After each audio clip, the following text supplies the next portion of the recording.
Dr. Gaurav Varshne is an assistant professor in Department of Computer Science and Engineering at IIT Jammu. He completed his MTech and PhD from IIT Roorkee. He has worked in various security research labs at SUNY Albany, New York, USA, Singapore University of Technology and Design Singapore and University of Newcastle, Australia. He also worked as an engineer at Qualcomm, cybersecurity consultant at NIIT Limited, and as an assistant professor at NIIT University, Neemrana, Rajasthan. His research interests include web security issues, network security, anti-phishing, secure authentication, and memory forensic applications, etc. Dr. Gaurav recently got appreciation from CEO UIDAI for his contributions in security of Aadhaar QR codes and is working on various identity and access control projects. So, sir, we are happy for that you are being with us. I invite you for lectures for participants. Let's learn and enjoy. So, please welcome, sir. Thank you. Thank you very much for the invitation and thanks for the introduction. If there are any questions from the today's lecture, I can take like if there are any. If there are no lectures, then we will no questions, then we'll go forward with the cross-site scripting and cross-site request forgery attacks. We'll do some experimental analysis. We'll see how it happens. We'll try to use some tools to launch it. So whenever we will do any kind of attack, we can actually do it on the live network. Like yesterday, if we see, I'm just starting the screen sharing. So yesterday, when we've done that, right? So yesterday we have done it over a live site, right? So we were on some live site and we were doing the experiments. But it isn't the best way of experimenting or even teaching your students or trying to learn web security. Because whatever we do, whatever kinds of attack we launch can harm a website, right? Because it's very sensitive. If we are able to, say for example, if we are launching some script-based attack, it may take down the server. And then the website can come back and ask you like for paying them back, like whatever services they have lost because of all these things. So there are two ways in which we can do the experimental testing. The first thing is we actually download a buggy web application. So for example, there are two well-known buggy web applications, like BWAP is one. So you can go to this website itsecgames.com. This is a buggy web application, which means that it's a website. You can say that it is a website which is a collection of web pages, and there are a lot of security vulnerabilities which are left open on these web pages, right? So whenever I need to test my skills, I need a place where I can test it. And if we go back to the understanding of networks, we used to have network simulators, right? Or if we have to teach someone how the Cisco packet switches, Cisco layer 2 switches or layer 3 switches work, what we used to do is we used to have Cisco network packet tracer, and we used to teach students that this is how you can actually arrange a network. You can create a LAN, you can configure a switch, you can configure say for example, a hub and things like that. So in the web space, again, we need to find out a similar way to do that, because we don't want to harm the actual network or the actual resources. So for the same, we have good options. There are two very good options which are available. First is BWAP, which is a buggy web application. It's a open source application. Like it can be downloaded. It can be. You can also modify it if you can understand the source code of the web pages. So this contains a lot of web pages and a lot of vulnerabilities in those web pages. Almost you can say that more than 100 web vulnerabilities are there in this, and these vulnerabilities are the top OWASP vulnerabilities, Open Web Application Security Project. So whenever there is a new vulnerability which is coming up, they are trying to add a page which contains that vulnerability in this project, and then whenever you download it, you'll find that page which is having that vulnerability that you can exploit, right? So This is one way, and I generally encourage my students or people who are doing research that you install a buggy web application and then exploit that web application using your skills. This is one way of doing it. Second way of doing it is you create your own buggy web application, which means that you create your own website, let that website have some vulnerabilities, and then host it on a platform, host it on a server, and then give it to your students or give it to people who want to test it, and let them exploit that application. There are so many ways in which these things are used. Like, for example, if you have seen hackathons, you have seen CTFs, capture the flag events and all. We leave these buggy web applications and we create competitions wherein we say that, okay, there is something in this website. You need to do something so that you can get that flag and then can move forward. So CTF events and all these events, we can use these buggy web applications. So today what we'll do is we'll use this buggy web application and we will learn some of the web security attacks, web attacks. And then in the second part, we'll try to learn that how we can stop such attacks. What are the ways in which these attacks can be stopped? So if you have to try it out on your own PC, like if you have to experiment it, what you have to do is you have to go to download section. And when you go to download section, you have two again options. The option is you can download the buggy web application project from here, or you can actually a complete virtual box or a VM from here, right? So VBox. So it's a virtual machine, right? So you can directly run it. It contains all the things which are required, even the your server, web server. Now, if you download this, what you'll get? You'll get a web project, right? So it will contain all the web pages and all the necessary scripts which are required to run that web page. But the point is that you need to put it on a web server, right? Because eventually the web pages are served to a web server. So you need to do one more thing, that you need to install a XAMPP server. Right? So you can download XAMPP. Once you download XAMPP, then you will get the installation done in a specific folder where it will do it. Once you do that, you will find an htdocs file where you put your HTTP files. And there you have to just copy and paste this content that you've got, right? So what will happen is the content will start getting served on XAMPP. So for example, if I show you my XAMPP screen, so we have the XAMPP running on ATN 443. We have Apache running on that particular server. And then this web server is serving the content of BWAP. So BWAP has a lot of pages. So like if you see this BWAP, in this BWAP you can see that I am at login.php. Now this login.php is being served, but being served locally. It's localhost, right? And who is at localhost? Who is the web server? The web server is eventually Apache, which is here, right? So I have to install XAMPP. I have to download this buggy web application. I have to copy the folder of buggy web application to the XAMPP htdocs folder.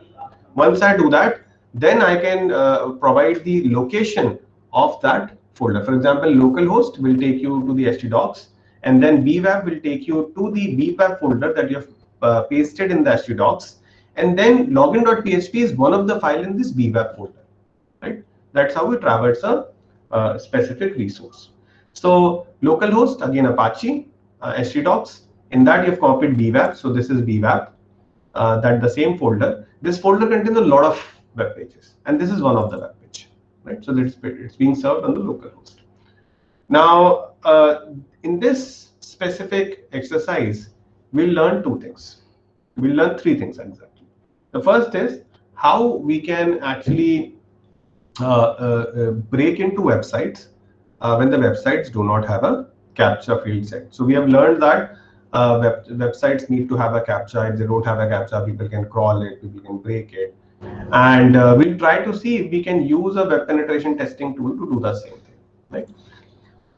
So first of all, it's like the password is very simple. It's BINBUG. So you put it and then you do a login.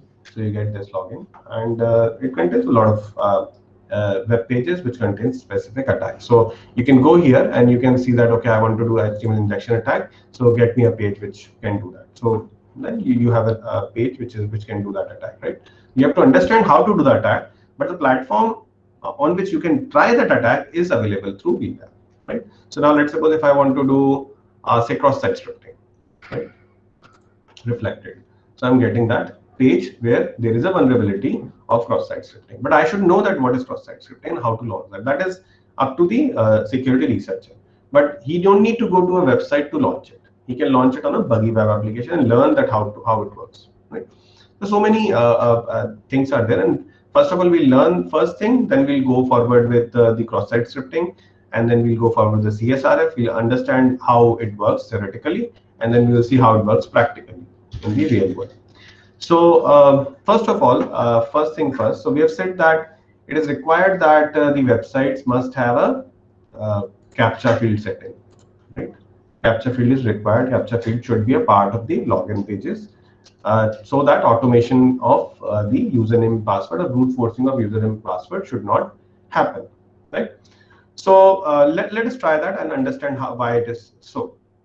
So this is the same Burp Suite community edition that we've discussed yesterday. We are having some conversations with respect to how we can do cookie stealing attacks and how cookie stealing can help us log in into someone else's account.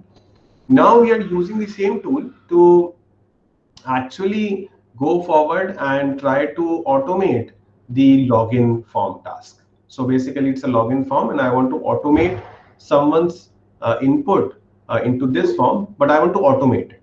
So I don't want to like have me writing so many username and passwords and then identify which one is right. I just want to automate this complete task so that eventually at the end of the day, I'll get what is the password of this specific login form for a user, right? So what I do is in that case, I use intruder module. But to use the intruder model, first of all, I need to understand that what is the construction of the web request. What is a web request which goes when someone logs into a website, right? First of all, I need to understand what is the construction of a web request, or what is a web request exactly that the actual web application sends to the web server, and then the web server actually understands it and do whatever is required, right? Either match it or respond. So I'm not very interested in understanding how the web server is doing it. There can be two ways of understanding it. Either you understand how the web server is doing it and then find out an exploit in the web server. The second is finding out an exploit in the client side script or client side page. So we are doing that. We are understanding how the client side is sending the request to the web server, and we are trying to automate the client side, right? So that a user need not to be there to type username and passwords to find out the right password when it is brute forced, right? So I'll go to the proxy module, set intercept to on. So I'm intercepting the request from the browser. So once I say put any right password, so let's say v and bug is the right password, and I say login, right? Once I do that, what I see is I see a web request going, which is a common thing, right? It's a post request, HTTP post, going to a resource vwap login.php over HTTP 1.1 protocol. So the host to which this request is going is localhost, because the web server is on the localhost 127.0.0.1. There are some cookies which are traveling. Security levels are defined, whether it's a same site cookie or not. What is the name of the cookie and what is the value? And a lot of other HTTP headers. It is also mentioning the origin. So origin mentions that this request that is going to the web server is actually being referred from HTTPS localhost. So it's going from this specific origin. Right? Content type is given and everything. And here you can see that I can see the HTTP client body. This is the HTTP client body, and it tells me that the login username is V and the password is bug, right? And the security level 0 and form is submit. So this is the form submitted data. We have already discussed this thing. We have already said that even if the content is over HTTPS, so here you can see that it's on HTTPS, right? So the certificate is not valid. That's why it's saying this cross sign. But the data which is over HTTPS or over HTTP, everything is visible on the web proxy, right? So that's why we can see the exact decrypted data or data which is available to us. Now, what I have to do is I have to actually automate this response. So basically, web server does not understand anything else other than the HTTP request and responses, right? So we have to understand the web server. So web server needs this, right? So what I'll do is I'll try to copy this and I'll send it to the intruder module. So intruder will ask me some of the things that where you want to target this attack. So I want to target this attack on localhost. This is the web server address, web server's IP. You can say it will resolve to the IP of the web server, which is 127.0.0.1. This is the port number because it is using HTTPS. The port number is 443. In the position sections, I have actually forwarded that request, right? So I forwarded this one. So basically, the intruder will try to automate this HTTP request again and again, right?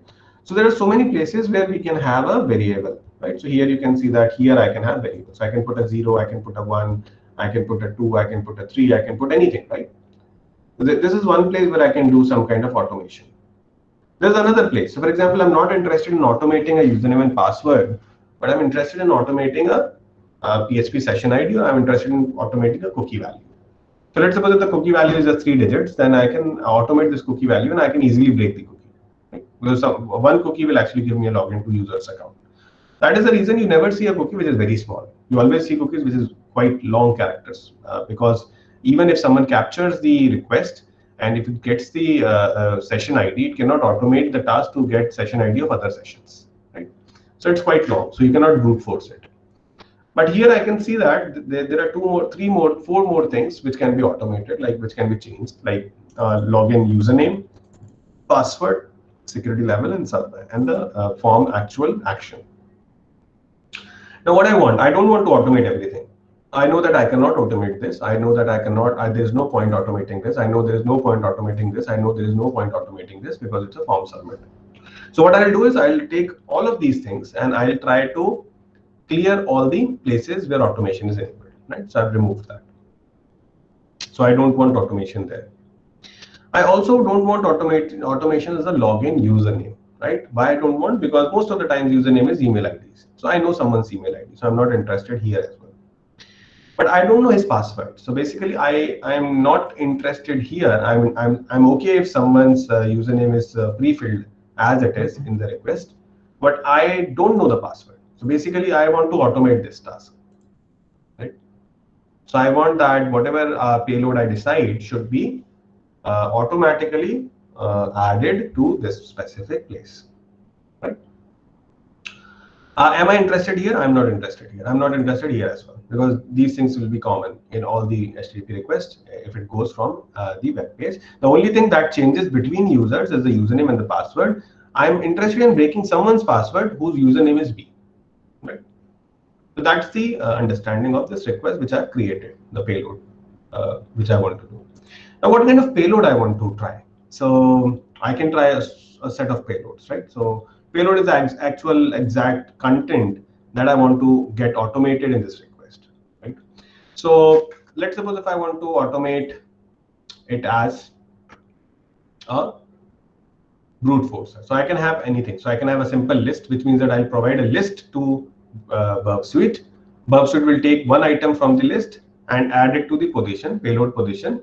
Again, take out the second item from the list, put it in the payload position. Take the third item, payload position. The sample list can have multiple entries, right? And it will take one entry from the list and apply it. Right? So there are so many dictionaries which are available from where you can actually get the commonly used passwords, and then those commonly used passwords are then submitted to the login pages. Right? Other thing is, if I'm actually very sure about brute forcing, which means that why I'm using brute forcing, because I know that brute forcing is a better way because I don't have any internal. So it's social engineering basically. So if I know that there is a user, I know that he will use certain set of passwords, then I will use simple list because I know that he uses a specific set of passwords which can break his user account. But if I don't have that information, if I don't know any social engineering information of that user, I'm ending up with a brute forcer. I don't know exactly what he might be using. But brute forcer is a very good idea if you know that the number of characters that one can input are limited and the length of passwords is also limited, right? So let me tell you how. So here it says that the payload count is this much, which means that you have to, the Burp Suite will generate these many individual HTTP requests to the web server to end up with one password which will end up breaking it, right? So this is the number. Now this number looks very big, But eventually, if you see in terms of like if there's not, if I can write a, so Perp Suite is not something which is very magical. Like I can write a script, or anyone can write a script which can do the same thing that Perp Suite is doing, right? So it's not very scientific or something like that. I can write a Python code to do the same thing that this code is doing. So if I write a Python code which has no limit in doing the same thing, then that code can actually break it in a very small amount of time. So it's not a big thing. But there are two places where you're getting a problem as in terms of a hacker and a security researcher.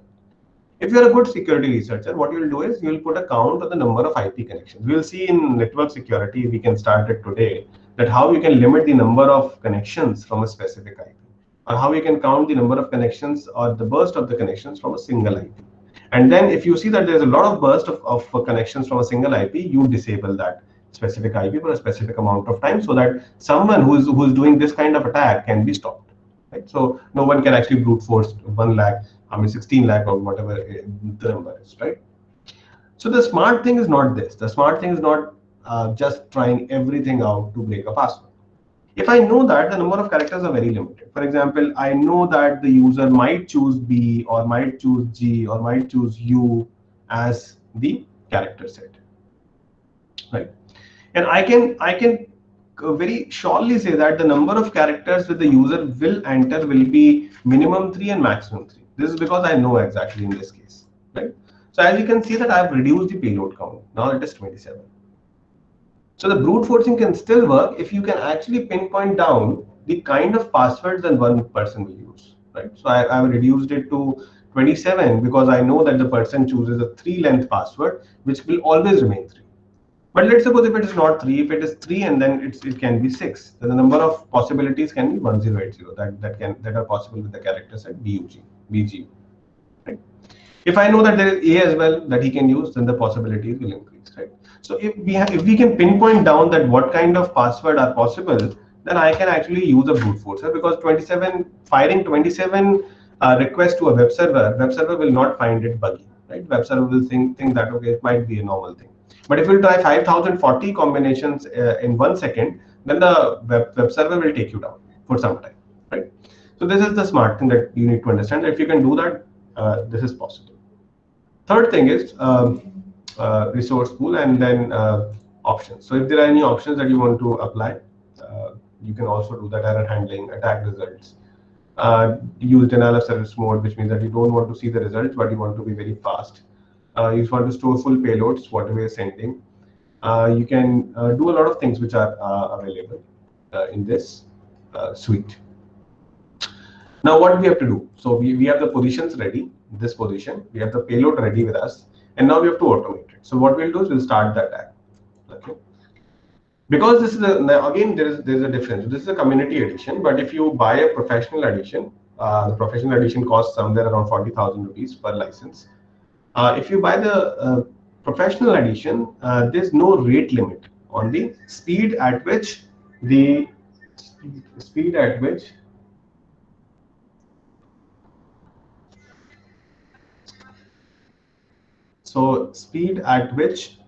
uh, uh, this can be launched. For example, if it is a professional edition, then the speed can be like anything. Like here, you will not see that because it's a community edition. So the speed will be like one packet will go, and then it will wait for some time. The next packet will go, so it will throttle the speed. Right? That's why people will buy a Pro edition, because they want to actually do it faster.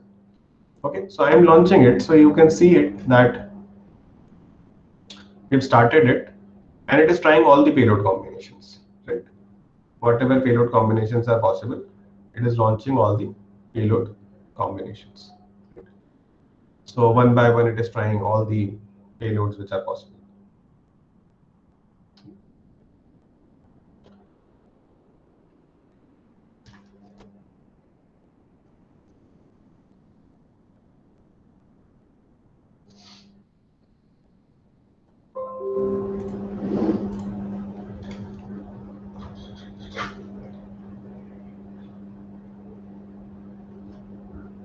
Right, so now it is done, right? So we have identified that there are 27 combinations which are possible when we'll do this, right? 27, and here in the payloads, we see that it has generated 27 payloads, right?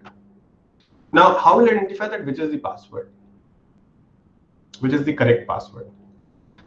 So what I see is, if I see BBB, it says 200, status 200 OK, which means that HTTP OK is returned, that password is available, it's fine.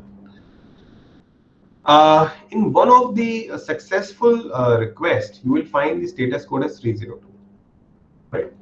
You can see this response. So this is the request that you've done.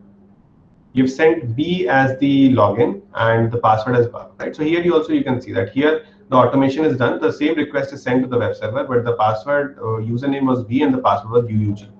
And what is the response? The response is this, right? The response says that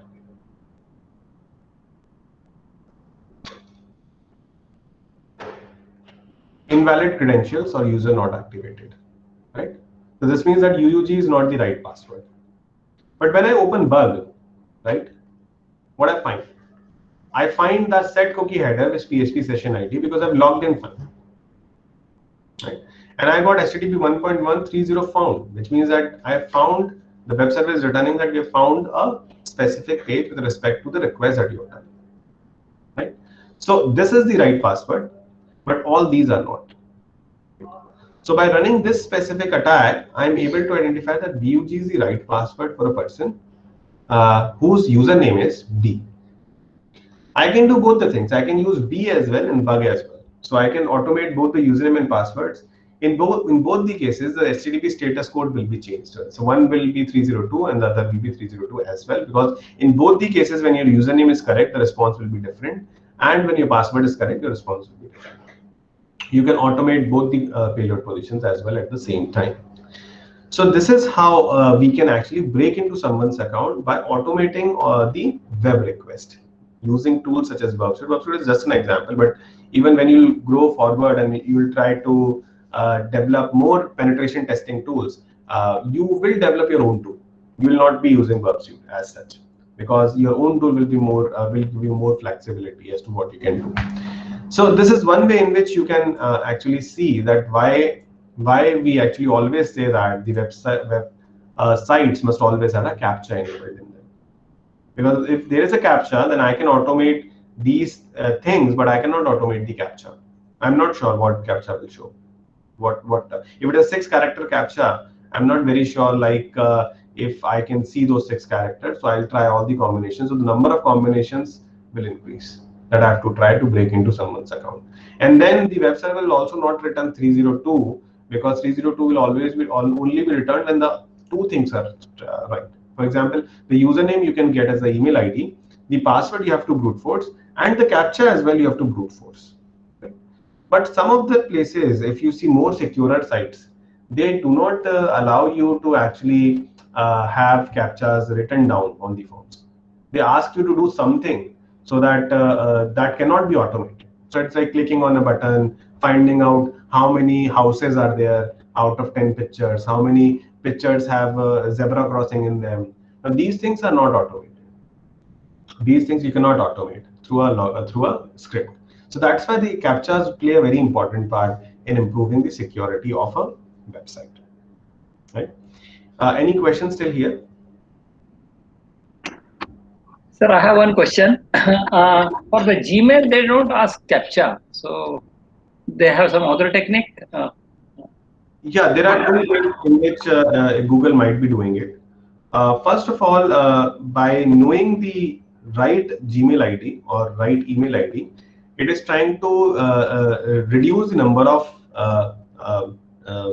password matches that it has to do in the next stage. Right. So, for example, if it knows that your ID is XYZ, so now whatever password you will provide, it has to match against XYZ. So it has not to match it with all the combinations. So first level, it has actually reduced the number of password matches, which is very much required for the performance purpose of Google, right? Because the number of accounts are increasing and so many things are there.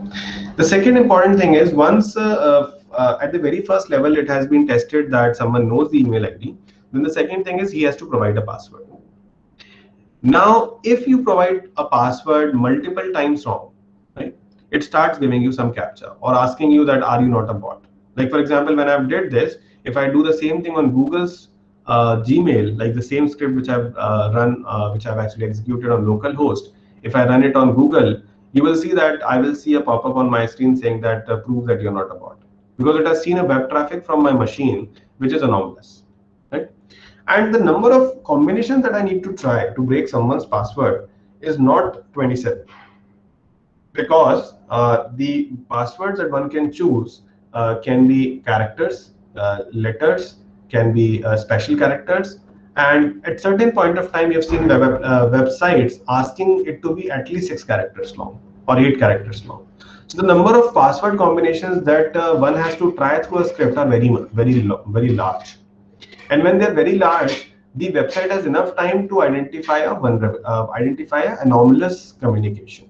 And once it identifies an anomalous communication, it may ask you at the next stage for a two-factor authentication, which means that it will take the password, but after that it will say that, okay, we have sent you an OTP just to confirm that you are the right person. So these things are actually based on the conditional execution. So if the conditions are anomalous, then the website may ask you for a second factor. But if the conditions are all good, then the website may not ask you for that thing again. So for example, if you have seen in Google, if you log in from a different IP address, which you never log in, the Google's web server actually comes back to you and says that, can you just give me the OTP? I've sent it on your phone. So these things are there, which reduces the chances of someone taking over a Google account from a different IP address and running a web script. But yes, if you're talking about a normal website, normal startup websites and shopping sites, and which actually prefers more user convenience over security, like they want that the user must be more easily accessible, like the content should be more easily accessible to the user compared to the security, then yes, in those cases, these scripts and these automations can sometimes give you an access to someone's account. And this is a major reason why the good websites always give you a captcha, and good websites always use a second factor for authentication and not just the password. So because the dynamic factor which comes in, this dynamic factor is not known to the script which is running in the background. So it does not know that what will be the dynamic code which will be sent on someone's mobile phone. So the automation task is still, it is possible. So you cannot say that if OTP is coming, then someone cannot write a script which cannot break in an OTP, right? It can still be broken down. But the point is that it becomes complex. So security is like this. So nothing is secure. First of all, this is the first principle of security, is that we consider nothing as secure. So if you understand the zero trust architecture, the zero trust architecture is all about that. So we don't trust anything, basically, right? So nothing is trusted. But how we'll say that it is secure? Because we feel that it will take more time to break that system. And the time is sufficient enough to prove that the value of the data that will be available after breaking that system will be of no use. For example, if I say that, okay, you can automate someone's username and password in 1 year, but I can make sure that in 1 year the user will change the password 3 times. So then by the time we'll break the password may not be the same password that the user is using now. So these are the logics that we use to prove that the system is secure, but we never say that the system is completely secure from any attack. So automations can be done even on OTPs as well. It's not that OTPs cannot be automated. I'll show you an attack, like not in this, but I'll point you some references to my work in phishing, where we have shown that if we can craft very good phishing scripts or real-time phishing attacks, wherein we can automate Google's two-factor authentication. And we have actually created some prototype websites where we have shown that we can trick user into entering both the username, password, and the OTP of the Google to log into our site and get a compromise of a user account on Google, right? So OTP does not provide any security for a pro hacker, but it provides a certain layer of security, so that like normally it should not be automated or it should not be done, but account takeover is always possible. It's just crafting the right attack to get that. And there are so many attacks which are there, so many publications which are there in this space, where they have shown that how real-time man-in-the-middle phishing attacks can break into OTPs or get second factor as well. Okay, thank you. Any other questions?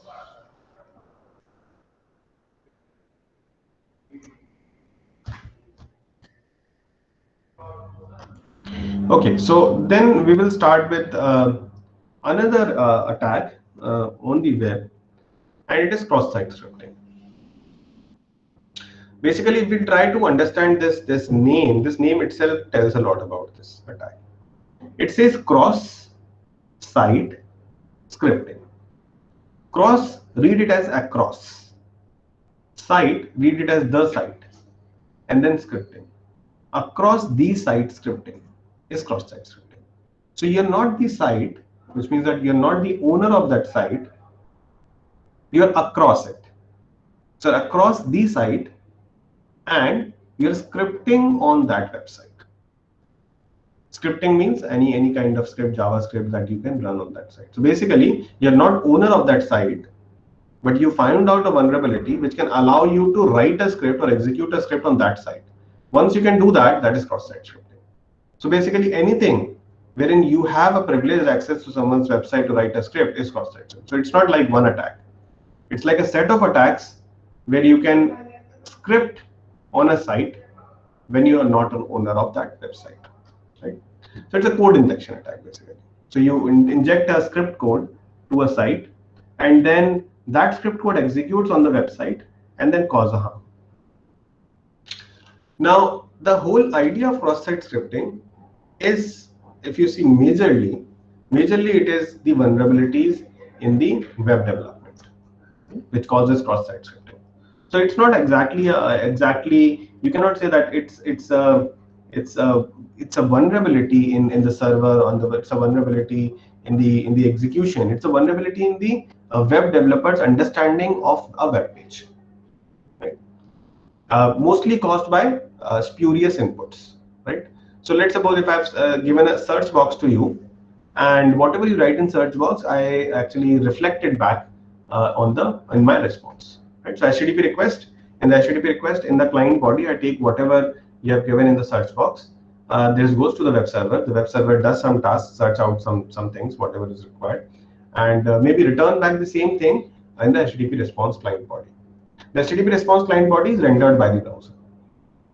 Now, the vulnerability is this, that instead of writing a search item in the search box, if I write a code, and when the code comes back, the browser renders it.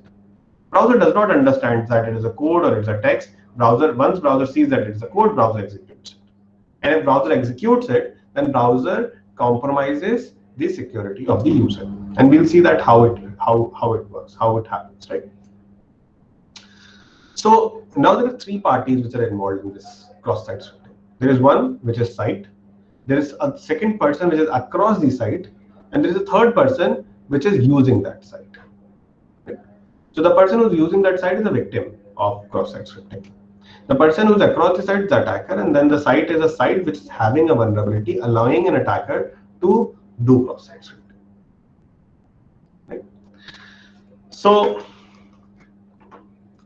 let us take an example. So if I see that this is the way the web server returns back the response, and I can see here that we can see that it prints HTML, then latest comment, then database.latest comment, and then HTML, right? So this is how it renders the page. It sends back the response and the page is rendered. So we'll see a HTML page which will contain HTML, latest comment, and then some things are coming from the database. .latest comment, it's a primitive. It's saying that whatever is the latest coming from the database, it should come up and it should get printed here. Right? Now let us suppose the user who is trying to post something to the comment box, he's smart enough, and what he did is, instead of writing that today is a very good day or giving a comment on how is the policy going on with respect to NEP, he actually printed a script. So he has written script and then some content and script. Once he will do that, what will get rendered? Rendered will be HTML, latest comment, and then this thing will come up from the database, and the database contains this. This will come up and get printed here in HTML. This will be the server's response. When the server's response is received by the browser, what the browser will do? Browser's responsibility is to render the response.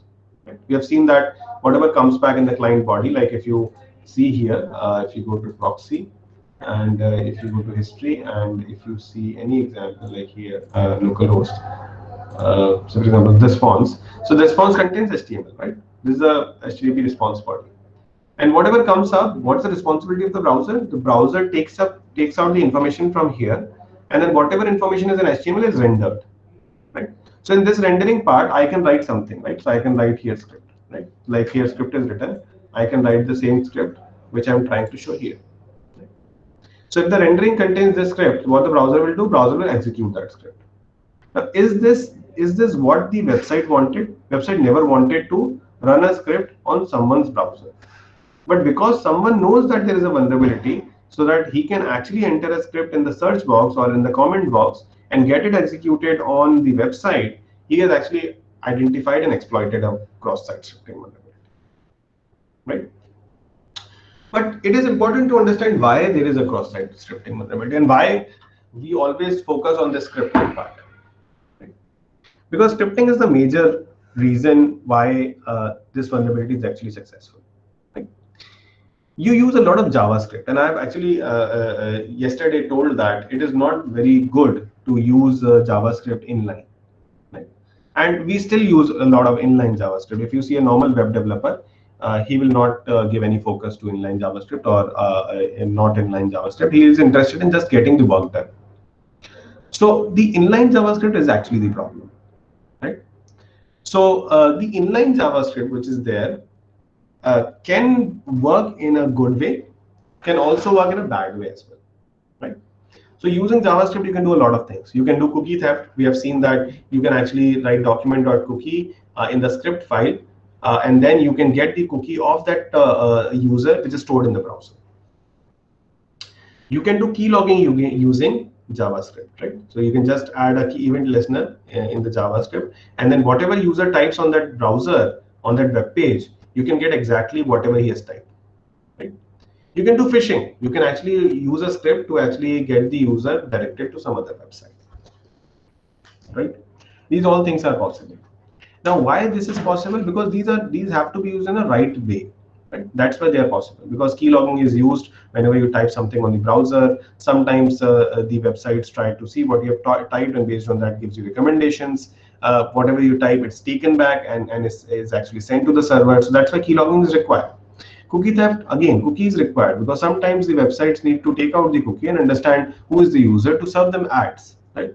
Phishing, not phishing, but there is possibility that the website actually need for genuine reasons to put some kind of content on top of their own site or show some login pop-ups. So these are all valid JavaScripts. But someone, if they don't have access to that website, and if they write JavaScript on that website, that can be malicious. And that's the problem that we are trying to understand in cross-site scripting. So the person who is having an access to that website will never use it for wrong purpose, the same JavaScript. But a person who's not having the access, he can use the same thing for the wrong purpose. And once that happens, that is cross-site scripting, right? So let us see what malicious can happen. And first of all, the definition of cross-site scripting is very easy to understand. The definition is simple. If an attacker can use your website to execute arbitrary JavaScript in another user's browser, the security of your website and its user has been compromised. If this is satisfied, then this means that a valid cross-site scripting vulnerability has been exploited. Right? Let us take an example. So if I say that I'm writing a PHP script, okay, and there I'm echoing values, right? Now someone can just echo this specific script while rendering of that web page will happen. And this is script alert document.cookie in script. So what will happen is once the page is rendered, and if this script is executed by the browser will show whatever is the cookie value of that user for specific website. Now there's no problem of the browser. So you cannot say that the browser is malicious. Browser is doing the normal thing. Whenever browser will find out a script, it will take out the cookie and show it to you with respect to that website. Question comes up is why the browser is not holding back the same origin policy or trying to employ the same origin policy. So browser is very good. Like browser is applying the same origin policy. The script is inside that web page.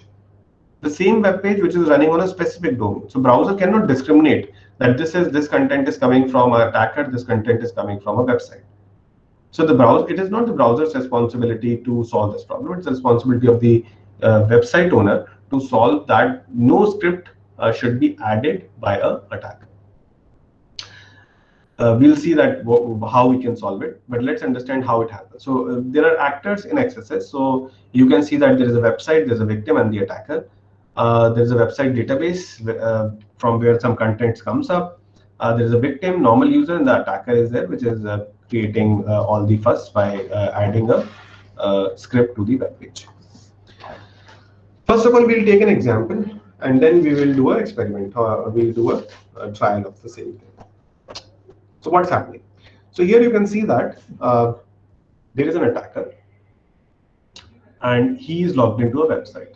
Let's suppose the website is Facebook.com, and Facebook is vulnerable to XSS. Let us suppose.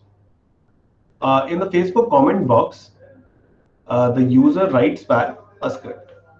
The script says that script window.location HTTP attacker and then cookie is equals to document cookie and script. So let's understand the script. So the script says that window.location, go to this location. The location is attacker. This is the host of this location. And to a host of this location, we are sending some get parameters. These get parameters contains cookie, and in this cookie, we are appending whatever is document.cookie. Now, document.cookie is a JavaScript. So basically, document.cookie, wherever, if it gets executed in your browser, it will show you the cookie of your account. If it gets executed in someone else's browser, it will show the cookie value of that person's account, right? So it is like transparent with respect to the script. Like it is like transparent. Wherever it gets executed, it takes out the cookie and shows that. So basically, what we are doing is we are doing a GET request to this location and sending these parameters, right? And this is script. So this is what the attacker has done. Attacker has created a script, and then he has posted that script to the comment box.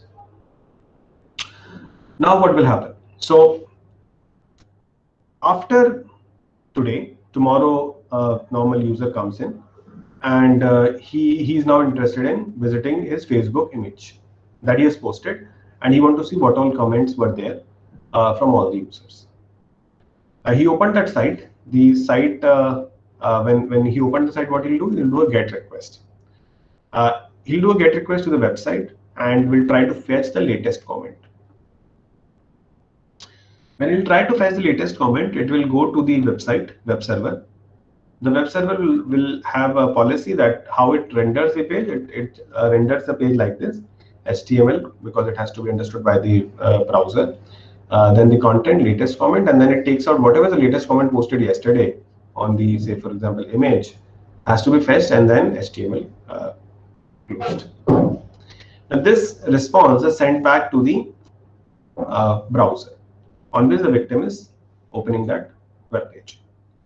Once the response is sent back to the browser will take out the client body and take out the response body, and from the body it will start rendering it.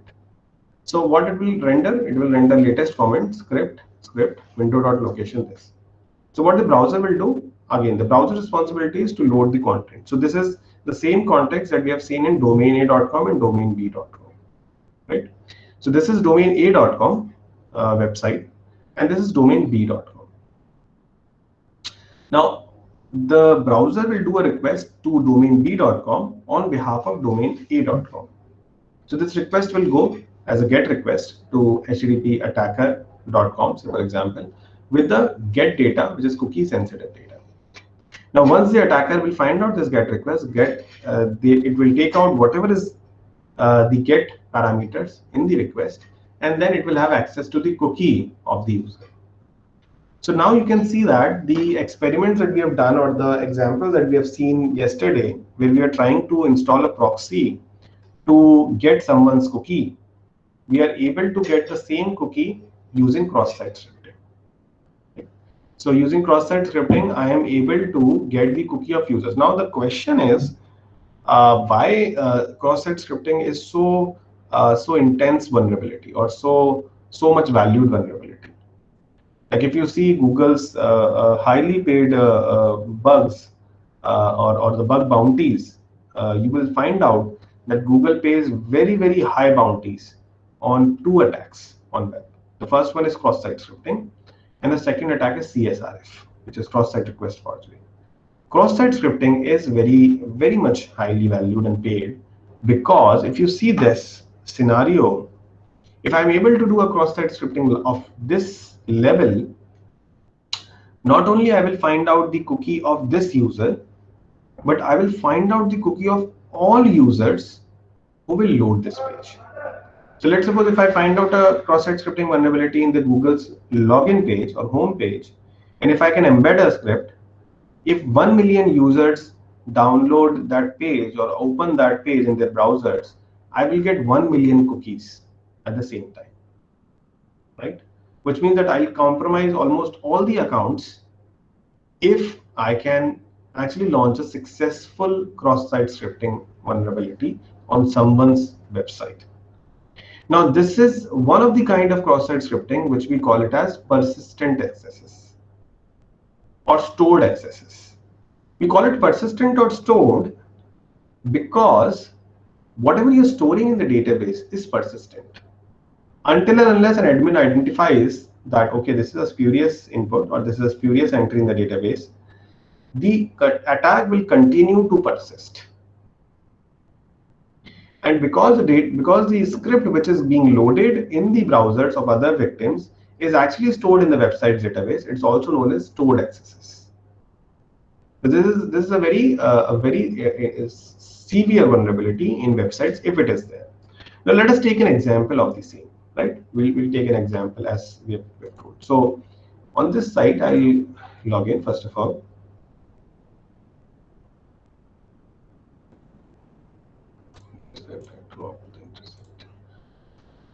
And I'll try to find out a page where I have there is a stored accesses vulnerability. Okay. First of all, I have done a lot of attacks, so I'm just removing those which are there. So I'm deleting all such which are there, right? Okay.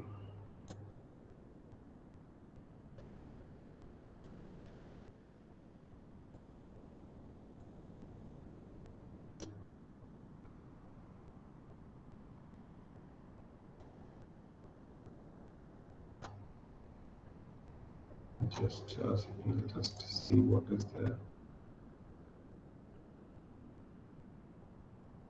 Yeah. So first of all, it is stored accesses. So I'm actually deleting all the stored scripts which are stored in the database and which are being executed, right? So as you can see here, if I refresh this, I'm seeing that these pop-ups which are coming out. These all pop-ups are actually created by me. So I've added all these pop-ups as a part of the script, right? And we will see what all we can do. So first of all, delete all such scripts which I've added in the database. But this particular website has a stored accesses vulnerability, right? And I'm first of all deleting all those stored scripts which are there in the database which are being rendered. So I've deleted it, right? All your entries are deleted. So what is this? This is a comment box, okay?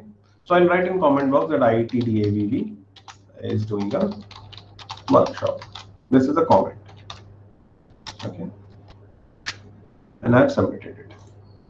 It's all good, right? On 2021-8/27, 10:55, I've added this comment. And if I refresh this, it's not a problem, right? When I refresh it, I automatically add it, right? Because I've kept this add on, right?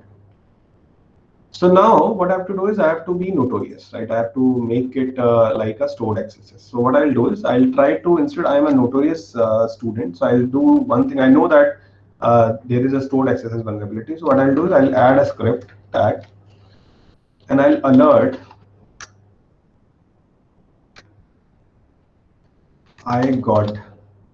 I added an alert script.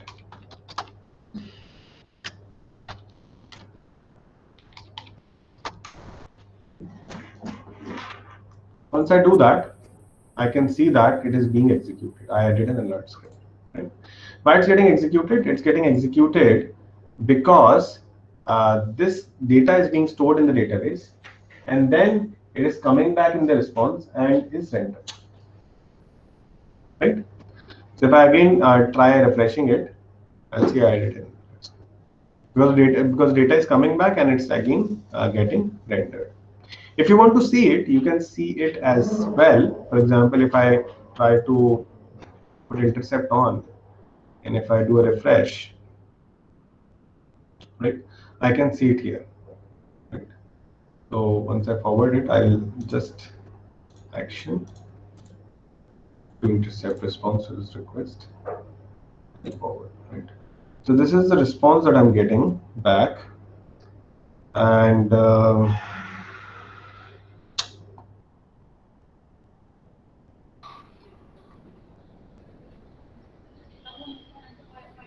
here we can see, yeah, here we can see this.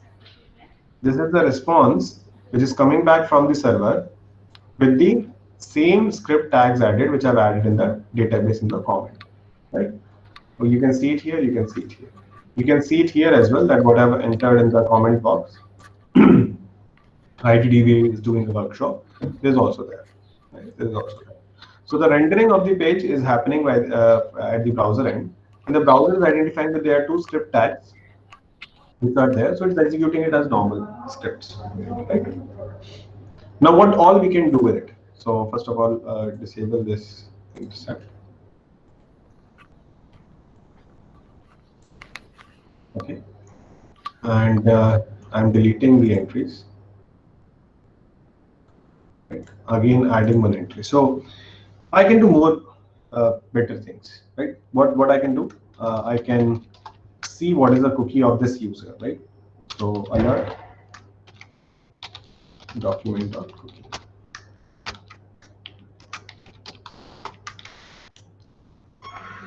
So if I do this, I'm adding this in the script.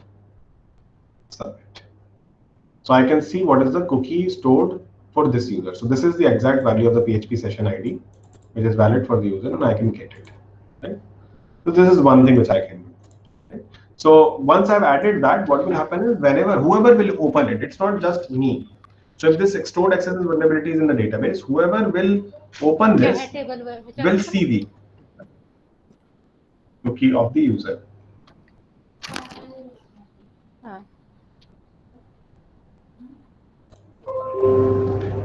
Right? So this will be there. Right? Now what more I can do? So I'll delete this one. I can write to this page. Right?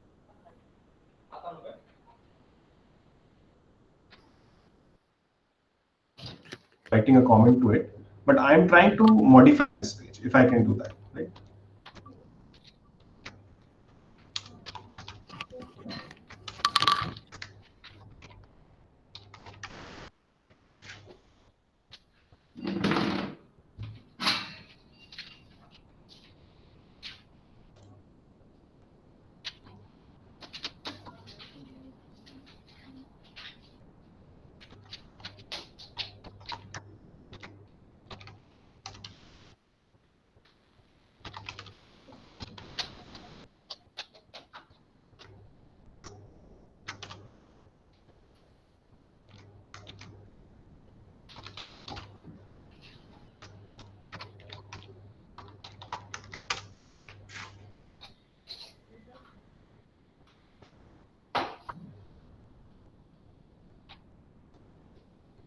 Okay, it's not aligned. There are some security restrictions because of which it is not allowing you. Let's try something else. So I'll try to make a new window open, and I'm taking the user to a phishing site, right? HTTPS phishing.org. Say for example, I'm taking from here to google.com.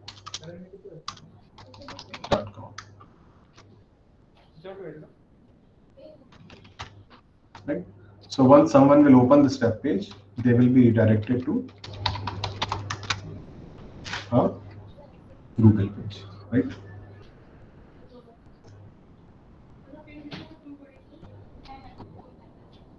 So it says uncaught syntax error. Let me see what's the.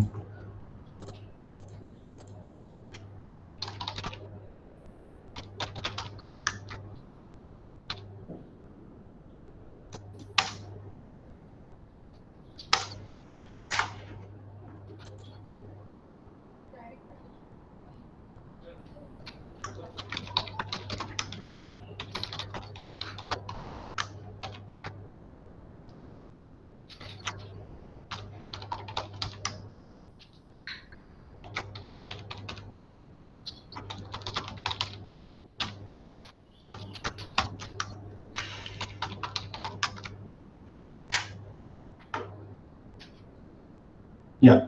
So now you can see that whenever someone will open this page, he'll get redirected to a Google page, right? So let's refresh it.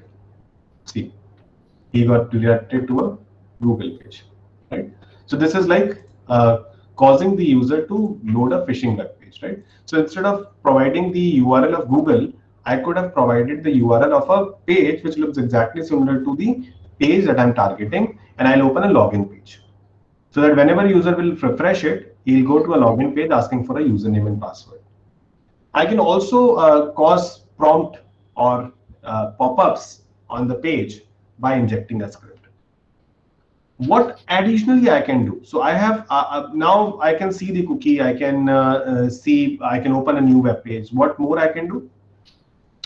I can try to send all users cookies to my website, right? Let's suppose my website is google.com, right? So what I'll do is I'll do window.open. So whenever user will uh, open the website, I'm trying to do a get request to my site. And let's suppose my site for this context is google.com, right? And to google.com, I'm trying to set users cookie, right?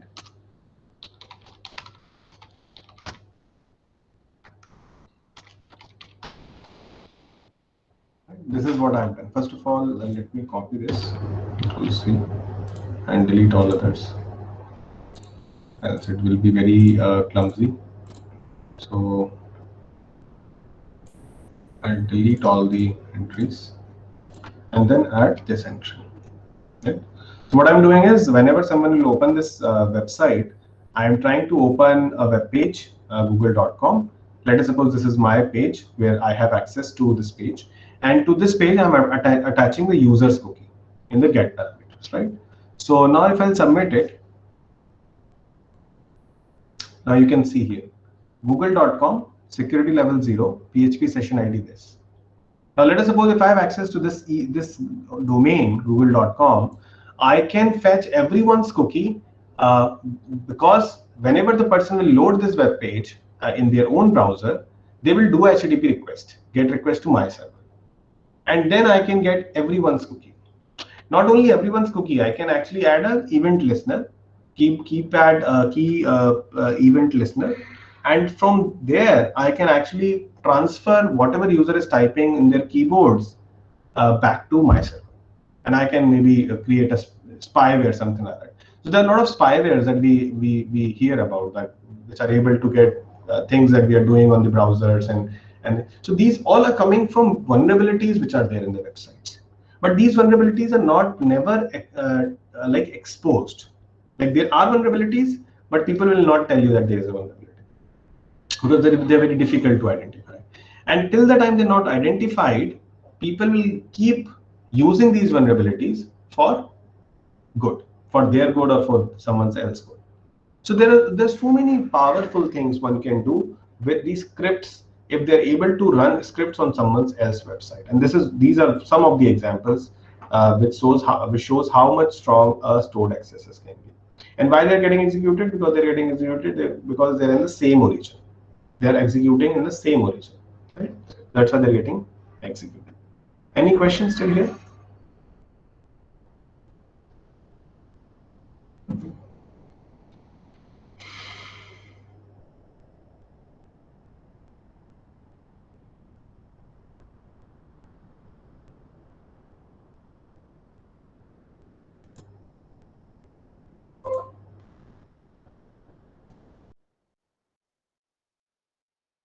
I think there is one question in the chat box, sir. Yeah, I'll check.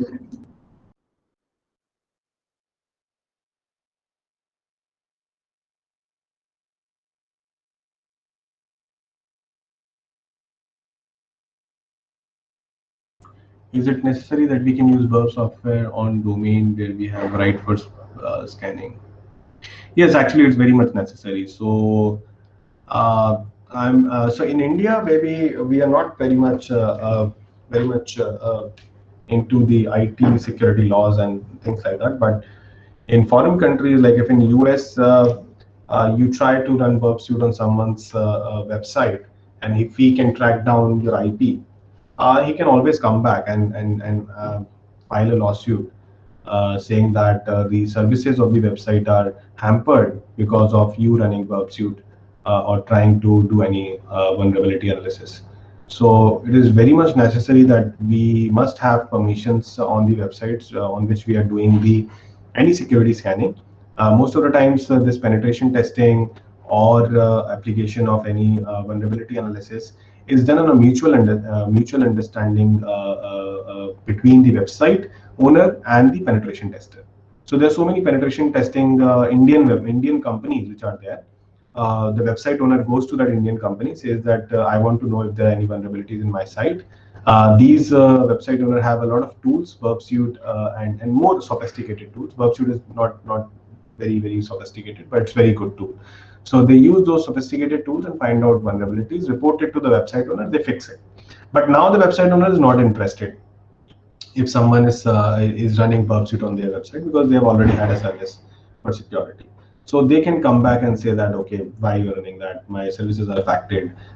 Some of the users are not able to access the website because you were running Burp Suite and things like that.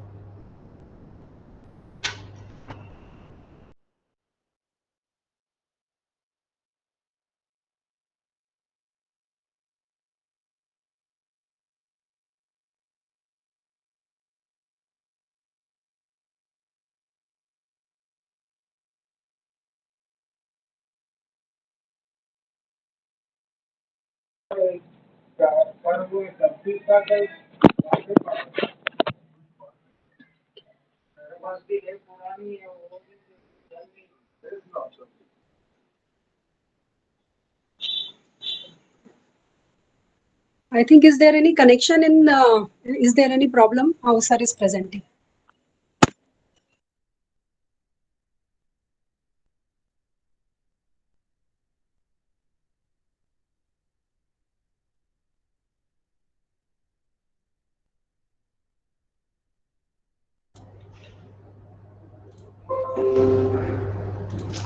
Yeah, I just stopped for a 2-minute break. That's why I stopped sharing. Any questions? Okay, so if there are no questions, then let's go forward and understand the type of accesses which are possible, and we'll take examples of them over again the same VBAP. So we have 3 types of accesses which are possible. The first one is persistent accesses, which means that the accesses will persist for a longer duration of time because it exists in the website database. We've seen an example of that. The second kind of accesses is reflected accesses. Now, the idea of reflected accesses is that the vulnerability is not exactly because the database has stored a script. The vulnerability is in the processing of the input items. So basically, whatever I am taking as an input as a web server, my script actually reflects it back. What it means by reflecting back? Reflecting back means I take it in the request, in the HTML body, and I send it back again in the HTTP response. So basically, I'm reflecting it. So why reflection is a problem?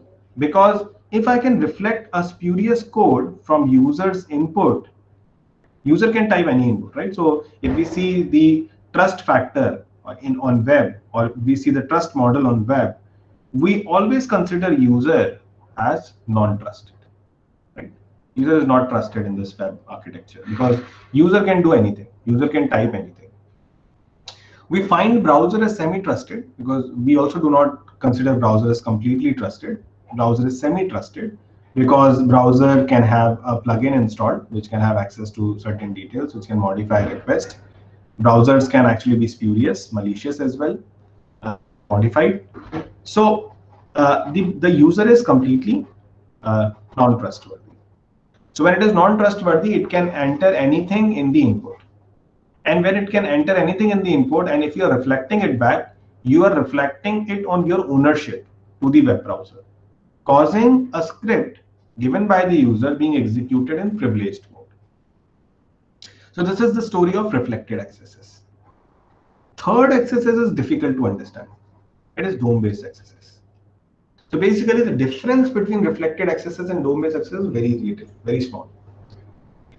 Reflected is when the web server returns back the exact same item the user has typed in, and it get rendered by the browser directly as a script. DOM-based accesses is when the vulnerability is not in the reflection exactly, but it is in the way the DOM renders itself. For example, if the DOM takes some reflection from the web server, executes it at the client side, causing eventually that to execute on user's browser, then it is DOM-based accesses. We'll see example and we'll be able to understand what is the difference. Right? So first of all, let's go forward with the reflected accesses. So in the reflected accesses, what happens is the malicious string that the victim is using actually is being reflected back. Right? So let us take an example. So this is the attacker. Attacker is sending a link to the user. Now this link is containing a specific script in itself in the parameters. Right? So for example, let's suppose if someone is there and if he sends you a link on WhatsApp, right? This is something like that. Right? A link is sent on WhatsApp or in your email, and it is there. Right? Then the first step, the link is available to the victim. In the second step, what the victim will do? Victim is actually have opened the email, and on the email, this link is available from an attacker over a spoofed email. The attacker will click on that. The victim will click on that link. Once the victim click on that link, what will happen? The link will go to the actual web server because it is going to http website.com. So once the victim browser or the victim will click on that link, the link will go to the website. Now, what the web developer has done? The web developer has done this thing that it reflects the keyword. Right? So the code works like this: that it prints the HTML, writes that you searched for this item, and then it says that the searched item is the one that you've sent in the keyword. Right? So in the keyword you have sent something, and whatever you've sent there, I will write it here, and then I will send you back the response. So basically, the keyword is reflecting. So if in keyword I'll write that IIT-DAVV, then the response will come up that you searched for IIT-DAVV, and it is not there in the database. Right? Most of the time, search boxes have a reflected accesses vulnerability. So you search for something, and the search boxes reflect back the same keyword. So you say that, say for example, you say that NEP, okay, and then the search box comes back that NEP, we don't find NEP related data. Say for example, right? So you are using that same NEP which the user has sent, right? The vulnerability is this, that instead of sending this as a plain text, the user is smart and user sends something in as script. So what happens is the request goes there. The website is developed in such a way that it reflects back the searched item. So it reflects back the script. And then the script is sent back to the victim's browser. What will happen? The victim browser will render that script considering that it is coming from the website owner. And when it comes back, whatever is in that script gets executed on the victim's browser. And the attack is successful. So let's suppose if this attack is window.location HTTP attacker and cookie attach the user's cookie. So what will happen is there will be a request to the attacker server because there's a window.location script which is there, and the attacker will get access to the cookie of the user. And we have seen this again in the last example that this is what we have seen. Let's take an example of this. So we'll now choose cross-site scripting and get. Right. So this is cross-site scripting get, which means that there is a vulnerability in the request to the web server, and the request to the web server is getting reflected. Right. So how I'll get to know that there is a reflection? So if I say Gaurav, and if I say here ITDAVV, and if I say go, what I see it writes back the welcome Gaurav ITDAVV. There are two places where I see that there is a reflection. Right? Where I see it, first place is here. The second place is I see is that it is going here as well. Right? So whatever is going from here is the same thing which is coming back here. Right?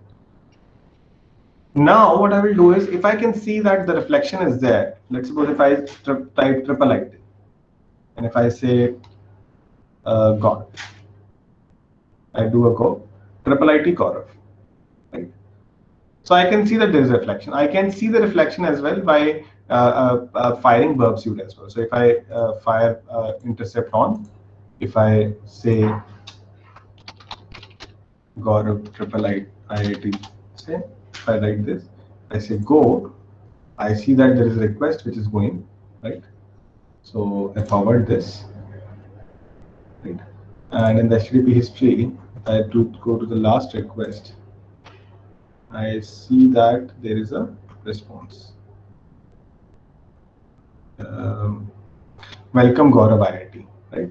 So here the browser is rendering whatever I have actually sent in the request. So whatever is in the request is coming back in the response, and where it is going. So here it's not going. So if you see here in the client body, there is no Gaurav, there is no IIT, right?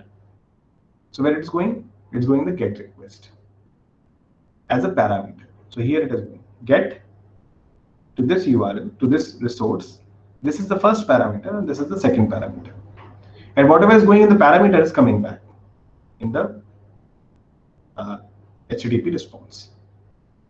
Right? Now let us see if I can. So once I know that there is a reflection, then I have to try that whether I can enter script to it or not. So I'll write script alert Gaurav. This is the input, and this is the this is the last one. And now I say go. Once I say go, I can see here what's going. Right? So in the intercept, I see here that the script is going, right? And we'll see that whether it is coming back or not, right? So we'll say that action to intercept response to this request. Right? And I forward it. And here I see that the response is sent back, and this is the response which is sent back. So it says that script alert Gaurav, script Gaurav, right? So now it's not yet executed. Because why it's not executed? Because I've kept it in intercept mode. So the browser still doesn't have the access to the response. Once I will move this intercept off, or I'll forward this same response will be available to the browser, and the browser will render it. So let's do it. I'm forwarding it. See, it's rendered, and once it is rendered, I can see the script being executed. So that's how reflected accesses work. The reflected accesses can also be in the post mode as well. So for example, if I go here, if I see that cross-site scripting in the post, right? So in the post mode, what's happening? The same thing. Okay. Okay, I have to just first of all. Right. So if I select cross-site scripting post hack, and if I write IIT Gaurav and I go welcome IIT Gaurav, but what's the new thing? I do not see it as the get parameters. So basically, it is going in the post, right? But what is the idea? The idea is that it is reflecting back. It doesn't matter whether it is going in the GET request or it's going in the POST request, but it is being reflected back. And once it is reflected back, I can always try things that I can do. So I can try opening a new web page by inserting a script.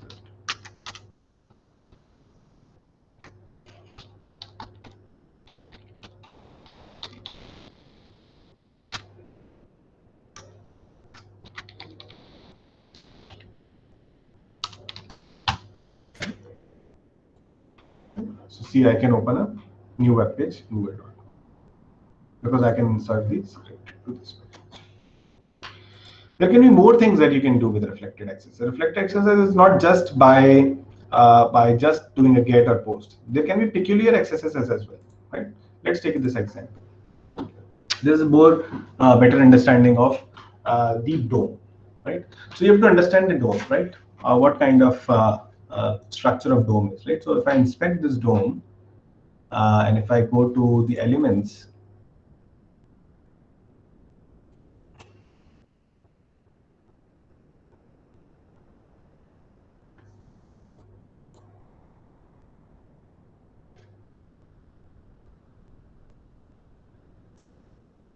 right? So if I see the elements, console elements, I can see where it is. It is here, right? There's the main div, and here this is XSS reflected, and I can see there is a form, and in this form I can see that there is a label, there is an input type which is text, and there's a button which is submit, and its action is going to this specific website, json.php, and the method is get.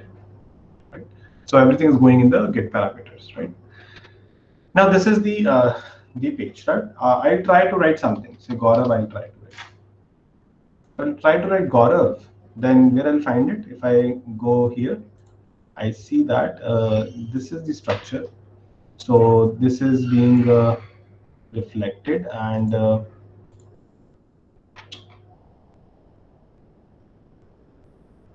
says that result Gaurav. Sorry, we don't have that one, right? So the script tags starts from. I open this. Yeah. So it starts from here, right? So response. This is the JSON response, and it starts with like this, that it says that Gaurav, response is Gaurav, sorry, we don't have that movie. And this response is actually printed here, right, in the div ID result, right? So this is the structure. So you can see document.getElement by ID result.innerHTML. And in that inner HTML, what you're doing is you're putting JSON response.movie0.response. Okay. And what's that? It is actually Gaurav, sorry, we don't have that movie, right? This is the structure of the DOM. Right? The structure of the DOM, understanding of the structure of the DOM is very important for ethical hacker or for a security researcher as such, right? Because he can only exploit the system when he understands that how it is written by the web developer. So web developer might have done some mistake in doing these things, and that's what we are interested in exploiting, right? So one thing that we can identify here is that this is the starting script tag, this is the ending script tag, and this is the script which is being executed. Once it gets executed, then the data comes back, and it comes back here. There's the same thing which I've actually said that it is DOM-based XSS. So it's a DOM-based XSS basically. So it's not exactly reflected. Right? Why it's not exactly reflected? It's because the data which is coming back is not directly being reflected as the part of the DOM. It is being sent back as a response. And then this is being rendered by the DOM. So this is the DOM. So basically the DOM is rendering this response here. Right? So it will not directly come here.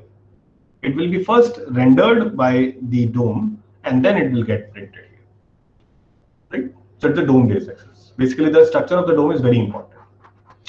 Now, if I have to exploit this, I can see that if I can close the script anywhere, like the script is closed here, if I can close the script anywhere here and insert a JavaScript instead of the text, then I can execute it. So I see here that it's starting. This is starting, and this is the again the braces, and these braces are ending here, right? what I want to do, I want to actually close these braces early in time, write a JavaScript, because just after this ends, I can write a JavaScript code, right? This is completely JavaScript, right? So I have to end these codes in the text, because after Gaurav, it's not in my control, right? This is not in my control. This is coming back from the server. These things I have not actually added. These question marks I have not added. So my control is still here, Gaurav, right? I can write anything after Gaurav as well, but after that I have no control. So what I can do, see this payload. What we are trying to do here in the G part, I'm trying to close the brace. So this brace is closing. This is closing. This is also closing, right? I'm closing this one, which was there.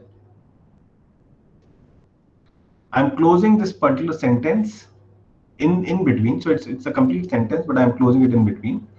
I'm adding a JavaScript alert, hello. After that, I'm again closing that specific statement, ending that statement, and closing this script. Okay. So this script ends here, but I'm trying to close it before, so that the script is complete. So how the JavaScript will execute, it will render, the web browser will render the page, and wherever there is an error, after that it won't render. But till that, it will render the page, right? So I'm ending that script, so it will render the page till that script, right? So I'll search it. So here you can see that the hello is printed, which means that the alert hello worked. Now why it worked? Let's try to see. Now in this response, you can see that this got printed as a text, right? Why it got printed as a text? Because it is not a script anymore. Why it is not script anymore? What we have done in the payload. In the payload, I've had this, which closed this, right? Which closed this. I've had this, which has closed this. I've had this, which has closed this. And I've had this, which has closed this. After that, I had this colon, which closed the complete statement. Then I added an alert hello, which is JavaScript, and then close that statement. And just after that, I had a script, ending script. So now the new script is this, and not the previous one. And everything after that ended up being a normal text, because I've closed the script before.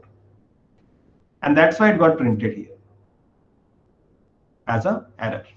Or you can say as a bad response.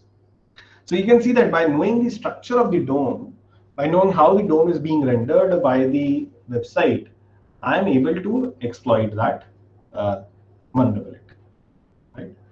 But now the question comes up is, when the vulnerability is there, why people don't work and patch it? So it's not like that. So people can patch it. The cross-site scripting vulnerability is only because it is a bad developer, right? So it's not because of any vulnerability in the web server. It's not because any vulnerability in the browser. It's not like that. It's because of bad web development activities. A cross-site scripting attack is always there. Why I'm saying that it's a bad web development? See, if you understand security as a web developer, you understand that the browser is semi-trusted. The user is quite not trusted. And whenever you are having an input box, a search box, or anything like that, why you are allowing the user to input anything? This is the first place where the vulnerability exists in XSS. That there is an untrusted person, he comes to your website, he types anything, and he's able to do that. Right? So why is he able to do that? So the answer to this question is with the web developer.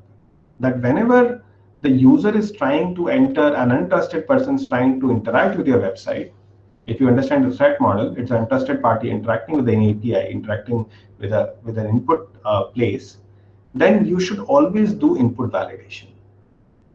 Right? You must know that if it is a comment box, there is no need for a JavaScript. There is no need for a code in itself.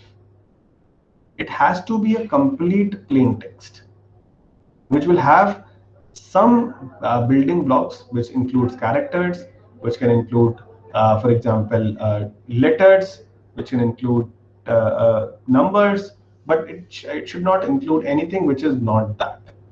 That's a very simple solution to it, input validation. Why the user has to type a script there, where there has to be a comment, right?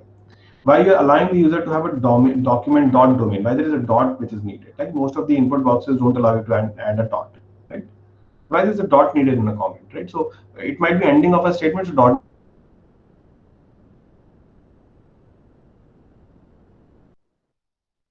for starting and ending script tag, so you can actually have a regular expression matching of the content that the user is typing on a search box or input box, and then you can validate that input. You can say that no, it's a code. I cannot allow you to input that code. Sorry. So the input validation happens at the client end itself. And when it is happening in the client end, your server will never reflect it back because the server haven't actually received it. So a good JavaScript based or any other script based client-side validation of inputs can solve most of the cross-site scripting attacks that can happen over a website. And there's only because the web developer doesn't have that knowledge. Like he can do that. It's not very science like rocket science. But the point is he don't know in what ways the website can be exploited by the attacker. The second very good way which browsers actually do nowadays, and also the websites also employ those techniques, is encoding of the inputs. So what we do is that whenever someone types this specific data to the input boxes, and if we do not have an input validation set, what we do is we do input encoding. In the input encoding, what we do is that whenever someone types script tags or anything which is not a regular input, we encode it into entities, right? So once we encode it into entities, what happens is your less than sign will be converted to %LT, or entity name is %LT, or it can be entity number %#60. If it is greater than sign, we convert it to %GT. Like for example, if you see the source code of the web page, some of the times if you input these kind of spurious inputs, you will find that the thing which is available in the source code when it returns back is something like this, right? And why it happens is because when the input is sent to the web server, the input is encoded. So the web server take it as input and do whatever is required. Even if the web server has a problem of reflection, let's suppose if the web developer has left something open, because we cannot restrict web developers to develop something that we want. So they can try out new things, and they can leave some reflection attacks open. So even if a web server has a reflection attack open in the web scripts, even if the web developer has not written it rightly, the web server, when it will reflect back, the web server will reflect back something like this to the browser. And when the browser will see this reflection, that something like this is returned back, the browser cannot render it. Because for browser, this is a text. It's not a script, right? So browser will take out this and print it as it is, instead of executing it or rendering it on the page. Because browser will only render it when it is a script, but it is not a script, it's a plain text. Right? These are entity numbers, so these won't make any difference. These won't make any sense to the browser because they're not script tags. Right? So by doing input encoding, smartly encoding those inputs, which we understand that are not required or are not regular, will make sure that whenever the reflections will happen, or whenever there will be a stored XSS and reflections will happen in reflected XSS, the browser never executes. What we want, the browser should not execute it. That's what we want. The browser should not execute spurious inputs. And we can make sure by converting the regular scripts into entities, which browser can understand, but browser will not execute. So in this way, you can actually make sure that cross-site scripting vulnerabilities are never exploited by the attackers by using encoding and input validation. And the second thing is, which is very important, is that having a very good web developer who understands where to do input validation, who understands where to do input encoding, who understands what to do even when cross-site scripting happens. So one thing that I've told you, that the problem of cross-site scripting is inline JavaScripts. So if a smart web developer can make sure that the content security policy header being returned by the website contain the content security policy for the script as self, and it does not mention in safe inline, he can always make sure that inline JavaScript codes cannot be executed as a part of the website by the browser, because the browser is forced to follow the policies and content security policy by the website owner. Any questions still here?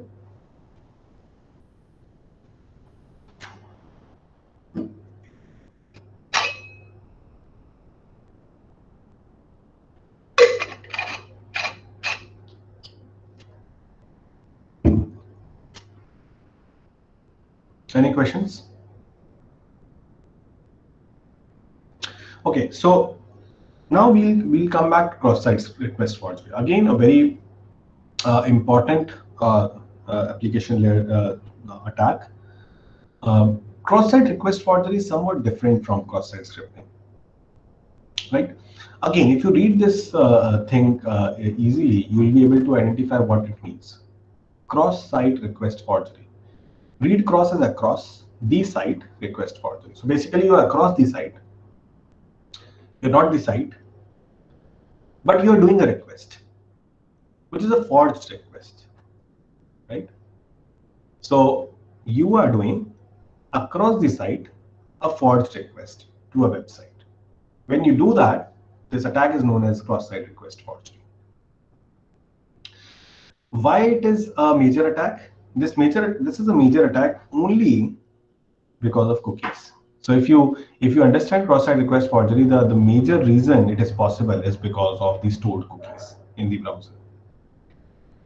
Now let us understand how it works, like, and what is the problem with cross-site request forgery. So basically, you are logged into a website.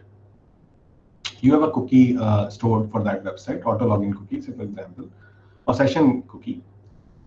Now whatever request you do from that website, the browser takes out that cookie and sends it back to the web server, and the web server does whatever request you ask, right? That request can be just changing your password, or for example, changing your username, changing your address, or things like that. But every time you do that request, the browser has to send that session ID, and that session ID is what web server identifies as your identity or authentication, and then does whatever task you've asked. What if a website running just beside your site fires the same form to the same web server? Let's suppose there is a site which is running across the site, which is behind that site or the next tab, and then it fires the same form to the web server. What the browser will do? Browser will take out the cookie, because it's going to the same web server, will take out the log session cookie for that web server, send the session cookie to the web server, and whatever is requested by that website, it will do. There is a one catch. Like, the catch is that there is an origin which is attached in that request, because it's not done by the user. But let's suppose the origin is forged. Then what will happen is, whatever request this site is doing on behalf of the users will happen because the browser will send the cookie, the session cookie of the user to the web server. So CSRF attack is this. CSRF attack is like specifically targeting the state changing request. So in CSRF, you cannot steal the data, right? Because you can just tell the web server to do something on behalf of the user. So you can do a forged request on behalf of the user, because you're sitting on the same browser, and the browser has the session cookie for the user where he is logged in. So whenever you'll do any request, the browser will take out the cookie and send it back. So the server will always understand that you are the person who is having an authentication to do that. So you can always instruct the web server to do something, but you cannot get back the data, right? Because the response will not come back to you, right? So you cannot do a stealing of data using CSRF, but you can always do forged request on behalf of the users. So let me show you an example of that. So let's suppose this is the GET request, which goes from the user's browser, and it says that bank.com and transfer is a script, and then it says that in the GET parameters, the account is Bob and amount is 100 and HTTP 1.1. Say for example, this is a GET request. Let's make it somewhat more complex. In this GET request, there is also cookie information which is traveling, and then the web server identifies that cookie information, and the cookie information is that of Alice. Then it will transfer to Bob 100 rupees, right, from the account of Alice.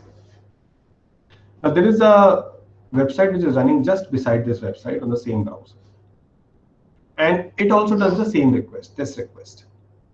How bank.com will be able to discriminate between the request which is done by Allies and the request which is done by the website which is just beside Allies on another tab. There's no way to do it because the browser, the responsibility of the browser is whenever the request is going to bank.com, it has to take out the cookie and send it back in the request, right?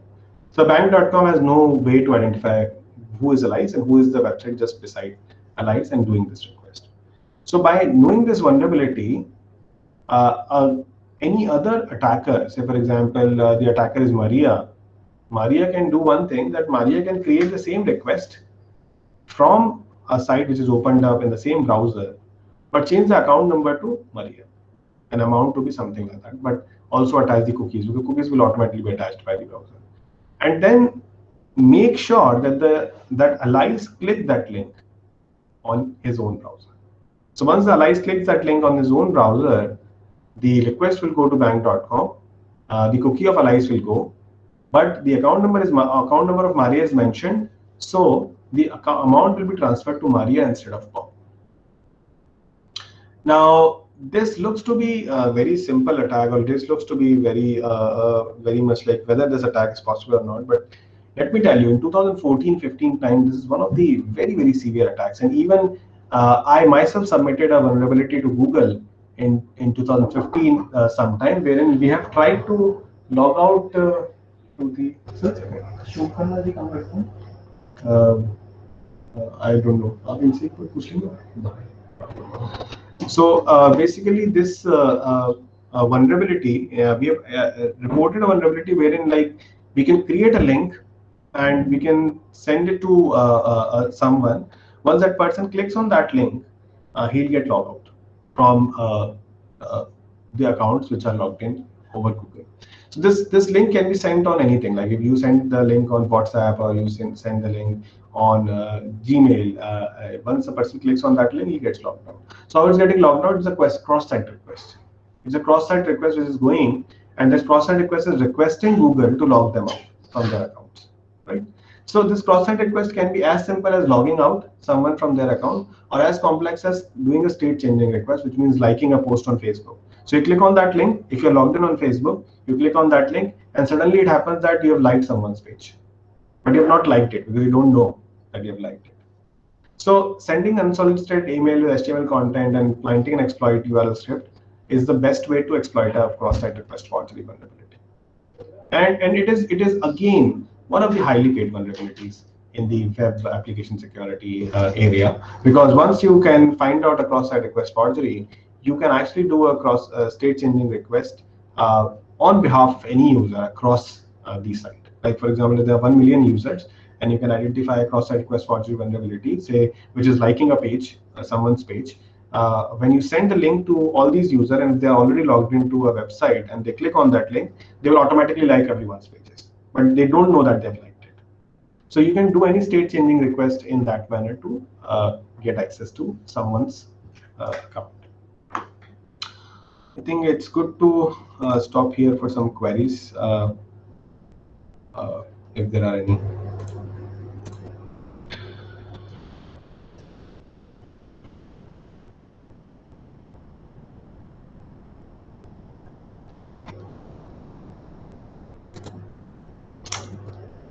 I have a small question. I'm sorry, I'm asking too many questions, but I'm in anxiety and I'm new to this field. So the thing is, suppose there is an email and the email has some HTML content into it.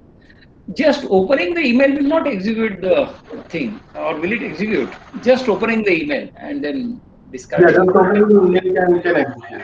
Just opening the email can execute the scripts that are embedded in that email. That is business email compromise.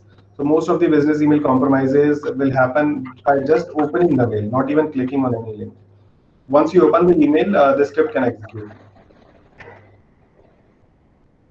So if you have to, like, if you see the email service providers, if you are not using this random email service provider, the normal email service providers have always this facility that whenever you open the email, it automatically executes all the images and the scripts which are there. So if you want to increase the security of your mailbox, you have to go to the mailbox settings, and there you have to disable loading any HTML content of the email when you click on it. Once you do that, then the script cannot execute. There is a facility in Gmail to do that, where you can disable. So we have to go to that settings and say disable JavaScript. Is it something like Yes, that? yes. Disable loading of dynamic content. There will be in different mail servers. There are different options. Someone will say dynamic content. Someone will say images. Someone will say loading of scripts. So you have to disable all those things. So you want to enable only loading of text and not any dynamic content. But then there is a disadvantage that whenever there is a login form or whenever there is a good HTML content sent by your peer or colleagues, you will find a very bad look of that email because you'll find just the text and then all the images will not be there. So there will be a drawback in terms of usefulness, but then there's a benefit that scripts will not execute. Okay, thank you.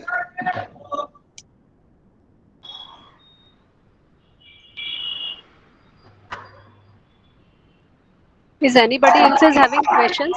Or can I ask that it can instead of saying disable, I have one question. can I say alert something like this? Before opening, give me alert type of thing. Sir, I have one question. Yes. It is possible that you can have an option where you say that every time you load something, you have to request me. So in that, whenever there is a image or there is a script, you have to click on script or image to execute it on the email inbox. This is possible. Sir, I have one question. Is it work on application layer only? Which one? Application layer only? Because we have seen that it is working on web services. Uh, For which- example, which if I is want that? to go to transport layer on network layer, then this tool will be helpful. No. This tool won't be helpful if you're going more than application layer, because if you're going more than application layer, there are better tools than this. So you can use a network monitor if you want to do wireless sniffing. If you want to do wired sniffing, then Wireshark is better. There's so many other tools in the network side that you can use instead of Burp Suite if you have to go to network layer. So it's not a very good tool for network layer testing. It's only a good tool for application layer. Sir, one more question is there, sir. Yes. Sir, suppose if I want to send a link to my clients to different mails, and how can I write that they should understand that this is not a spam or not a false link like that? What should be written in the mail for that link? Yeah, so most of the times the decision of whether the mail is spam or not by most of the mail servers is by two or three things. The first thing is what is the quality of this domain from which you are sending the email. For example, if your domain is blacklisted on some sites, or the domain is very new, or if the domain is from specific higher level domains which are very new in the sense, or there has been potential claims from the third party that there are spams coming from this particular mail server. In those conditions, the email servers actually take care of any kind of spams from those mail servers, right? So if the mail server is not very much white, then there may be a possibility that the incoming mail server or the mail server which is taking that mail will see it from a suspecting point of view. The second thing is, what are the contents that you've written in the mail? So if the content that you've written in the mail are very much matching with the content that they see in spams, this is the second thing. If they see that there are the content is matching with some of the mails which are already they have seen as spam, then they will actually see it from a suspecting point of view.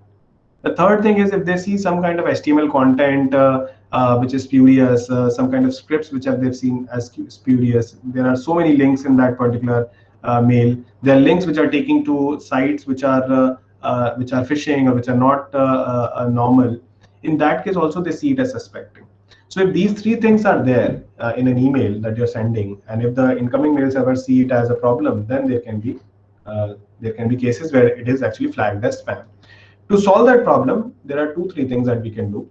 The first thing is we'll see the mail server that we are using for sending that mail, whether the credibility of that mail server is not compromised. For example, if I have my own website, my own web server, then in that case, the credibility can compromise if I have given it to someone else who do a lot of spam from my mail server. So we have to see that there are so many websites which let us know that whether the mail server is blacklisted or not, if the mail server has is not compromised or things like that. So first of all, we have to see what mail server we are using and if the mail server is quite reputed. The second thing is the contents of the mail should not be, first of all, when you're sending it to a lot of people, most of the times it will be considered as spam because the mail server finds out that it's a broadcast mail and they'll try to flag it as like that. Solution to that can be that you create a mailing list. Like once you create a mailing list and send the mail to mailing list, then mailing list actually consider it as a normal mail, like mail coming and then broadcasting. So the task of broadcasting is not with you. The task of broadcasting is with the mailing list. And if the mailing list is trusted, then the mail will not be flagged as a spam because the mailing list is actually doing its normal task, like broadcasting the mails. So this is another thing that you can do. Third is like how you write the mail. If you write the mail addressing the people, most of the times, then it is not considered as spam. If you're writing it in a very textual sense, like in very vague sense, which we most of the times do because we are broadcasting it, the mail server is considered as a spam mail. Fourth thing that you can do is you can ask the people who are receiving this mail to flag it as normal. So if all the people who have received this mail flagged it as normal and keep it as normal mail, the mail servers actually have engines that identify that, okay, a lot of people are saying that it's a normal mail, let's not flag it spam the next time. So these are the things that you can do to improve the visibility of your mail.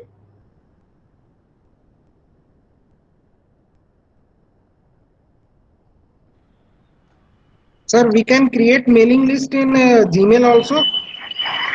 You can use Google Groups as far as I believe, but you can actually create mailing list of yourself.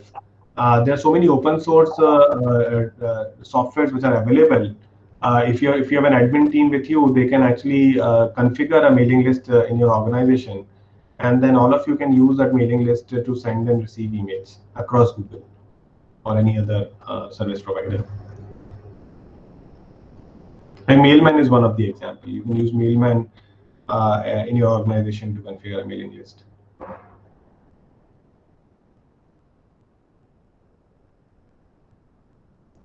Sir, sometimes the links, actual link is different, but the showing link is different.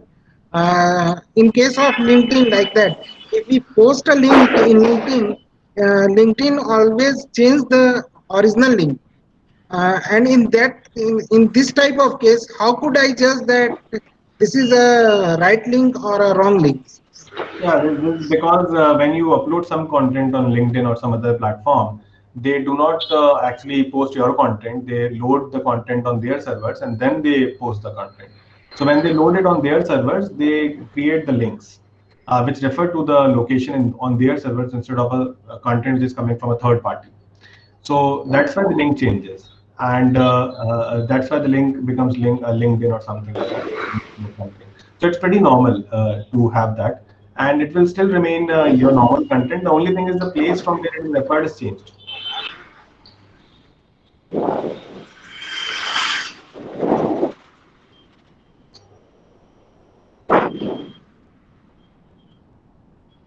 I think now the queries of everyone has been solved. Sir, do you have any question? The question is, will you please send those tutorial that you want you sort of, we request you to send the tutorial to Raksha ma'am. Yes, yes. Because this topic is interesting and relevant also, even from users' point of view. It is better to get educated as much as possible from experts like you. Thank you for very nice lectures. I enjoyed attending it. Thank you. Thank you very much. I'll definitely share all these content to Dr. Raksha. We can share it further. Thank you so much, sir, for your hands-on, in-depth, and very exhaustive lecture. I believe that the participants will definitely get the benefit from this lecture. Thank you so much, sir. Thank you very much. Thank you very much to all.